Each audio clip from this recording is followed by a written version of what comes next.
In our last video, we covered system building guide. Today, we're diving into LITIME display walkthrough. Now, let's power on the display by clicking the power button.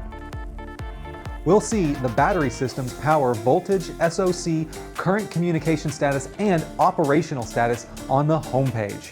The battery protection status will be directly displayed here, which will help us quickly diagnose battery failures and take appropriate measures to quickly improve the problem.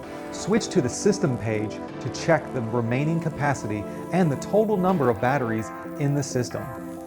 In the control page, we can manage the discharge switch and shut down the entire battery system. Let's try turning it off. All the batteries are off now. We can also easily turn the entire system on by short pressing the power button on any battery.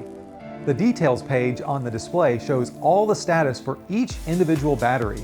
What? Not great with English? No worries. In the Control tab, the System Control page lets us easily switch languages and temperature units. We've got all users covered.